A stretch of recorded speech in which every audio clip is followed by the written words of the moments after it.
अफगानिस्तान के साथ भारत का व्यापारिक लेन देन मुख्य रूप से पाकिस्तान के रास्ते होकर सड़क मार्ग से गुजरता है।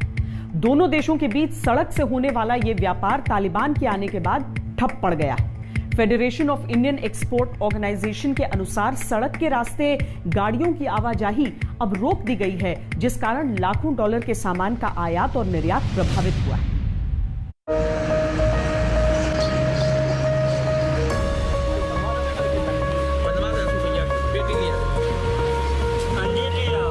अफगान से आने वाली इसे किशमिश आती है, इसको हम लोग चमन किशमिश के नाम से जानते हैं।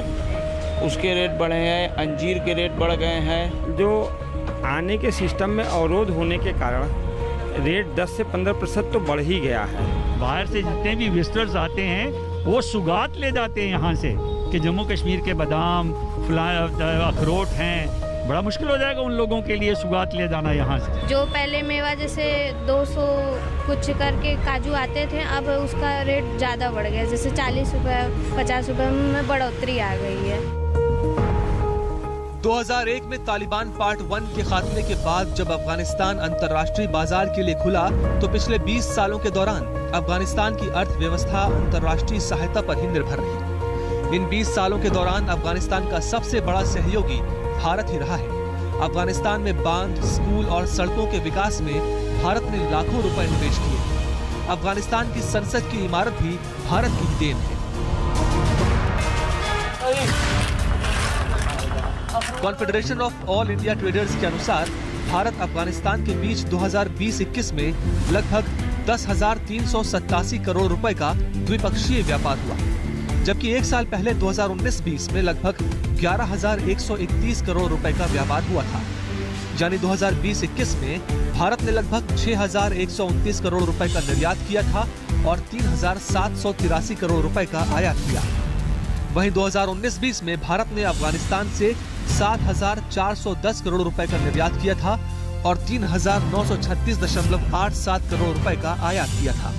एक्सपोर्ट ऑर्गेनाइजेशन के मुताबिक मौजूदा परिस्थितियों में तालिबान के आने के बाद व्यापार प्रभावित होने का डर है। पेमेंट के तरीके बदल सकते हैं, बैंकिंग सुविधाओं में बदलाव आ सकता है, व्यापार पर प्रतिबंध लगाया जा सकता है। भारत को फूंक कर कदम रखने की जरूरत है। आज की तारीख में तालिबान ने हमसे और पूरी वर्ल्ड से लेना ही है। हमें कुछ देना नहीं है, उन्होंने हमसे लेना ही है। तो वो हमको रिक्वेस्ट करेंगे फ्यूचर प्रोजेक्ट्स के लिए भी। उसको मैंने इसलिए बोला, हमको एनालाइज करना पड़ेगा कि कौन से प्रोजेक्ट हमारे फ़ायदेमंद में हैं, अफ़गान जनता की फ़ायदेमंद में हैं। पर मैंने आपको बताया एक दखल अंदाजी है जो पाकिस्तान करना चाहेगा और वो करता रहेगा, क्योंकि वो इतने टर्म्स ऑफ रेफरेंस लगा देगा, इतनी हदबंदियाँ कर देगा हमारे लिए कि प्रोजेक्ट्स को कई बार चलाना मुश्किल है। तो प्रोजेक्ट्स का डिमांड वहीं से आएगी। हमारा क्या स्टैंड होता है, हमारे को फ़ायदा है उसमें, और हम अपना नेशनल इंटरेस्ट देखते हुए देखेंगे कि प्रोजेक्ट करने हैं या नहीं करने हैं, और अगर करने हैं तो कैसे करने और कहाँ करने हैं। भारत अफगानिस्तान के ड्राई फ्रूट्स का सबसे बड़ा आयातक देश है। अफगानिस्तान से भारत बादाम, अखरोट, किशमिश, अंजीर, पिस्ता, सूखी खुबानी आयात करता है।